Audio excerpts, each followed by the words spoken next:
Hey everyone, it's Colin with Legalized Mischief Productions. Thank you for joining me and welcome. Today I'm going to be demonstrating a really fun technique, and that is Blood Splatter. It's easy, it's fun to play around with, and it gives a great effect to weapons, or if you're doing like World Eaters, armor, or everything. It's a simple technique, but it's just a lot of fun to play with. So I'm excited to show it off. Let's get started. I have a couple pieces here that I'll be doing, so I'll be going through the process a couple of times. But this is the Lord of Slaughter from Creature Caster, and this model is done. Blood Splatter is the last thing that you're going to do on the model because you're not going to varnish over it. So the model itself, let me get a little better angle on it. There we go. The model itself has been matte varnished. It turned out really, really well. I'm super happy with it. The only thing that I have left to do is a little bit of gloss varnishing on the horns and stuff. The weapons have been given a satin varnish to keep that kind of metallic sheen to them. And the base is just taped off so that I can hold it without rubbing all the paint off of the painted base. So he's mounted on the base, everything's done, and then we'll just add the blood splatter and it'll finish off the model, because what good is a corn demon if there isn't a bunch of blood flowing. So there's this guy who has two weapons, and then the big anger demon, I forget this guy's name, from Creature Caster as well, and he has this big skull sword looking thing. For the sword, I used the same exact method as I used on the Rusty base tutorial that I posted last month. It's just a great method to getting this kind of rusty metal. Just a couple washes, some sponging. I did go in and do some line work on the edges of the blades to kind of show where rust wouldn't stay, because if you're striking things with the blade, it'll keep that blade shiny. So especially like along the ridge there, you can see where there have been some strike marks. It just gives a little visual interest to the blade. That's also been given a satin varnish. So on to the blood. So here we have, we'll start on this one, and we'll get a little bit of better angle on it. And we're only going to be using two paints today, Tamiya Clear Red and Scale Color Inktense Black. Now, it doesn't have to be Scale Color Inktense Black, but it does have to be a black ink. You don't want to use like Nuln Oil, you don't want to use a black paint, you don't want to use like artist inks or something like that, because artist inks dry matte, and we want this to be shiny and look kind of wet. That's the whole point of using the clear red and using an ink, an acrylic ink like Inktense Black. So not a Citadel shade, not an artist ink that dries matte. You want to use a black ink that dries satin. So just in my palette here, I'm going to take some of this Tamiya Clear Red and a synthetic brush. This is a $2 for 10 type, super cheap craft brush. Now you can see this clear red is very light. You can see this is transparent, right? That's why it's clear. Shocker, I know. It is a transparent paint, but it's very, very light. And that's not really a natural color for blood or gore, viscera. So what we're going to do is we're going to take some of this black ink, just a little tiny bit, you don't need much. We're going to take some of this black ink and we're going to mix it into that clear red. And you want to start with just a tiny bit. And you want to make sure that you're mixing it thoroughly And that's still a little light, so we're going to take a little bit more of that black ink and mix it in, and that's going to give us a nice dark kind of blood, maybe a little bit more. Nice dark blood to start off with, because when blood starts to dry, it gets very, very dark very quickly when it starts to coagulate. So we want that to be this kind of first layer, and then we may go back with a little bit of just the pure clear red and hit it for a little bit like very, very fresh arterial blood. But most of it is going to be this very dark, maybe just a little bit more, this very dark kind of black red. That's good. I like that. So you can see how much different that is from just the pure clear red above it. The clear red is just going to be too bright, and that's one of the issues that that you run into with just using like the Blood for the Blood God technical paint. It's just too fresh and red.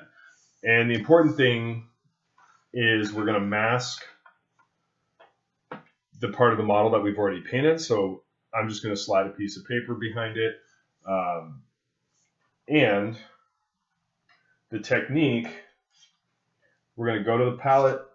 We're going to load up the brush with a little bit of this clear red. And I'll do it off to the side just to show. And with my airbrush set to about 30 psi or so, we're just going to hit the air. We're just going to push down on the trigger and hit the air, and that'll blast this paint out of the brush. And that kind of gives that blood spray. It's a natural kind of spatter effect. And so you'll see there how that kind of gives you, anybody who's watched Dexter, kind of a high velocity blood spatter. And that's exactly what we want on this model, on this blade. So we just hold the brush in front of the blade and just hit it with the air, and you can see we've got that blood effect starting. That was a little bit too much and also a little bit too light. So I'm going to go back and I'm going to mix some more black and get this really, really toned down as far as the color goes, because I want this to be super dark. And just do a little test here. So you'll see that's darker than, let me turn down the brightness just a little bit so you can see better. Sorry, little mid-game adjustment here.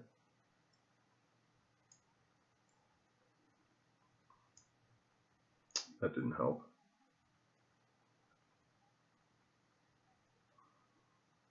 Okay. So you can see,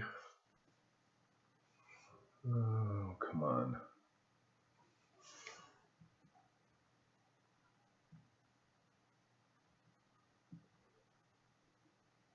There we go, that helped a little bit. So it's just going to be a little bit darker. This stuff does dry pretty quick, so you want to work relatively quick. And now we're just going to back up here. Get the brush again. Oh my gosh. This is tough because I'm not, it's hard because you're not able to hold the model while you do this. You need both hands to do this effect. So you can just hit it off to the side and then go in with what's left on the brush. You can see we get some really interesting kind of stringiness there. It's just really, really kind of a perfect way to do this. It's a little tricky to film, so I apologize just because I'm not able to hold the model. There we go. That's better. I'm also knocking this piece of paper out, which doesn't help matters any. And we don't want to overdo it. So take a look at it, take a critical look at it, maybe a little bit on the end here, because, you know, he's going to use all parts of that blade to bludgeon, stab, chop. So we have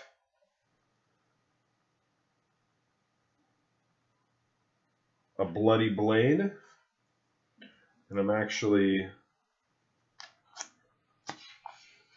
pretty happy with that so far. I might hit just a little bit more up here.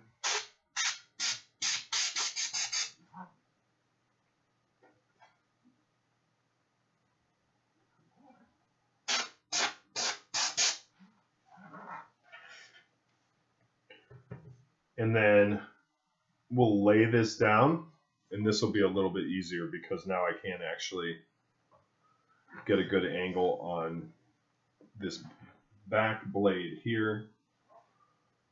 Just hold the brush maybe a half an inch away from what you're, that's too little paint.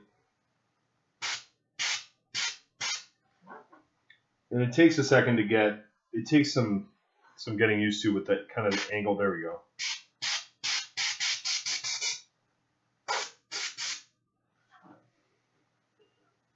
And if it's just a little bit, that's fine. You can build it up. Just keep dipping, keep going back to the well. There we go. Now we're starting to get some good effect there.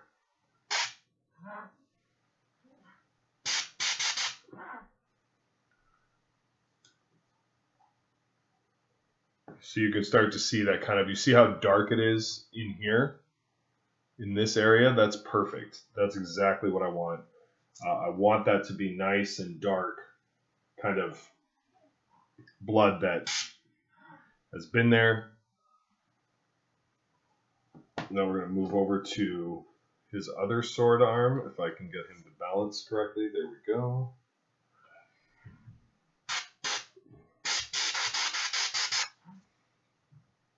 So that initial burst is going to give you a lot of spatter, and then you can,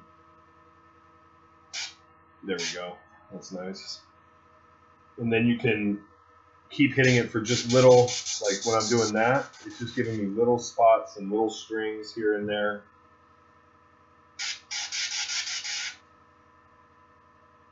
And that's perfect, that's what I want, is variation. Again, I talk about it with textures all the time, but more variation, less uniform is going to look more natural than just like painting this on and trying to get a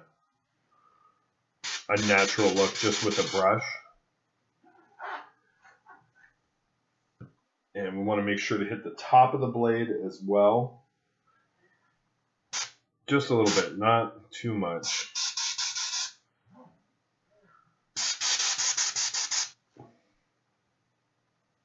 Just a little bit. That will help to get a little bit more paint on the brush. There we go. Oops, that's hidden behind the... So you can see we got a little bit of paint on there. And I realize it's a little difficult to see on this kind of satin surface, but if you're looking at the, there we go, the paper behind him, you can see kind of what that looks like independent of the metallic surface that we're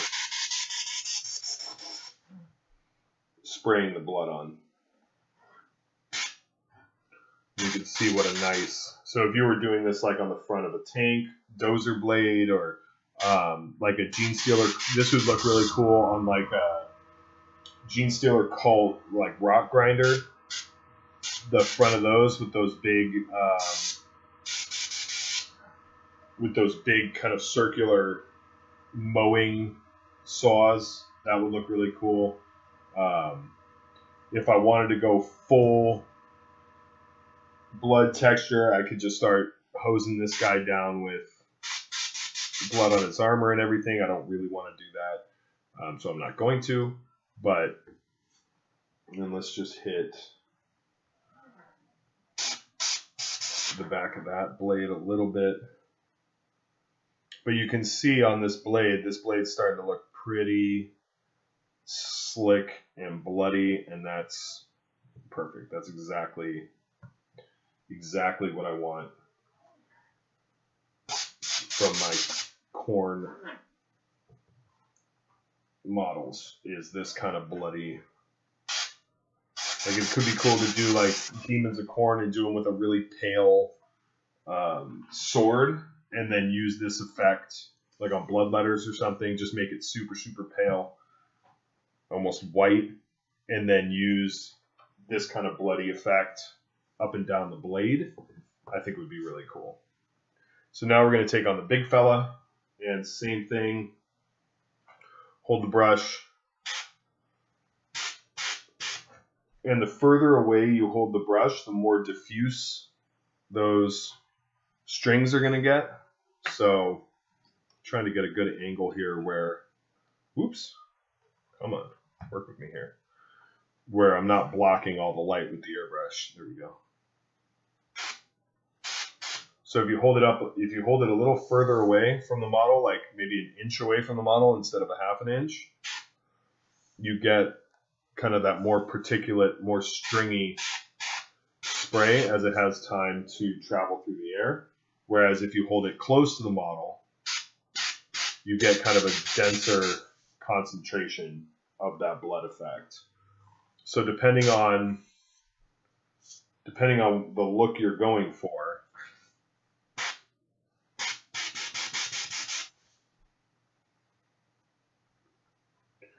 you know, you can just vary, even just varying how far you hold the brush from the model, you can get some different effects. Like I want to get some stringiness, so I'm going to hold this about an inch away, and I'm going to hit it, and you can see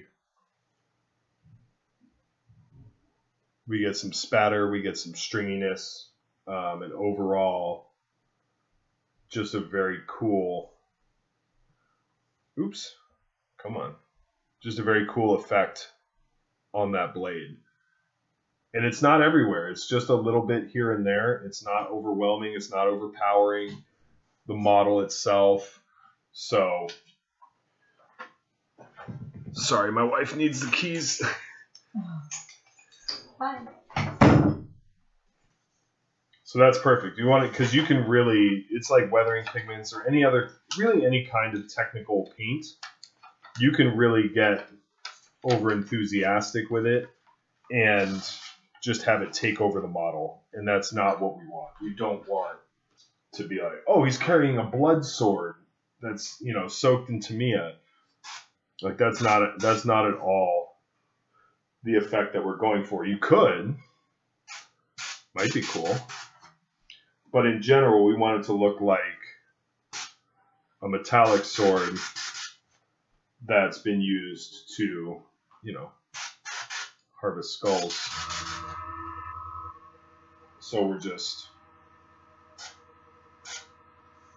that was nice over there on the, towards the handle there. You can see maybe a little bit more on the blades. And kind of the guards there, pommels. Those they definitely use to smash. I mean, really, this whole thing is a blade. So and you can see this is super tacky. This is super thick at this point because it's drying. The Tamiya clears dry really, really fast. So that gives us a little added bonus as well. And so now I'm going to get a little pure red, just a little bit, So just the clear red for a little bit more arterial kind of look here. Let me get my paper back. Oops, come on. Come on, big fella. There you go. So this is just pure Tamiya clear red, and you can see how much lighter. You can see how much lighter that is than the blackened red that we've been using.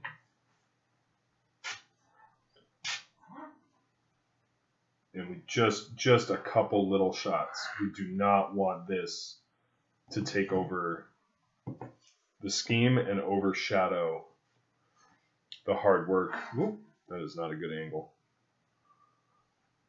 Overshadow the hard work that we've already done here. There we go. But again, that's just a little bit of variation, a little bit of texture, and you can see those spots kind of standing out from the, gosh darn it, come on. You can see those clear red spots kind of in this area here standing out a little bit from the darker red, and it just gives some variation. We'll do it again on this guy. Oh no. I just stabbed this guy with the brush in my hand. I got a little bit of clear red on the skull armor there, so I'm going to have to touch that up. That's disappointing. Just not paying attention. So again, just a little bit of clear red. Just a touch, just to lighten everything up a little bit and just give a little bit of variation.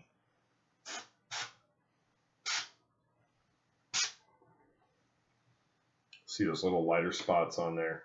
Perfect. That's exactly what I want.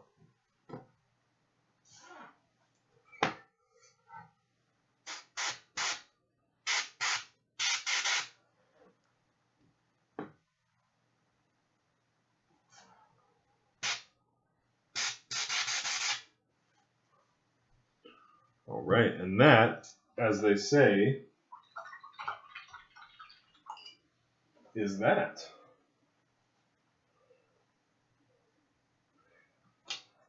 And I know it was a little tough to see on the weapons, but you could definitely see the blood effect. But this is the effect, just kind of coming right off the brush.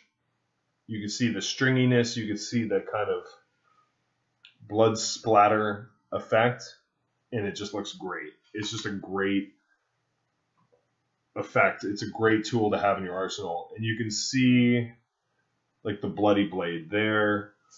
This one, I think, turned out a little bit better with kind of the particulate matter and the different, just kind of bigger chunks on this one, especially like the mid part of this blade looks really cool. So super happy with that. And you could even, you could even try out mixing in, some, I don't know, kind of chunky elements or waiting for it to dry and really getting some kind of chunks on there. That could be cool. If you wanted to take,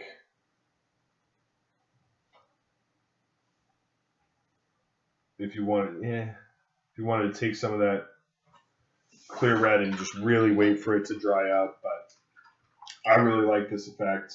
I think it's cool. I think it has definite uses, and you can see just how natural those kind of spray patterns and that stringiness and everything looks versus trying to do that with a brush, which would be very, very difficult and take way longer. So, and I don't think you get that fine, that super fine spray. So I'll post pictures of the finished product, and you'd probably be able to see it a little bit better than on film, but like looking at the head of the axe, it just looks gory and awesome. So hope you enjoyed it. If you have any questions, of course, just leave them in the comments. And, so this was a fun one. So next up, we'll get back to the regular step-by-step tutorials. But, I had an opportunity to film this one, so wanted to throw this out there. And thank you, and we'll see you soon. Bye.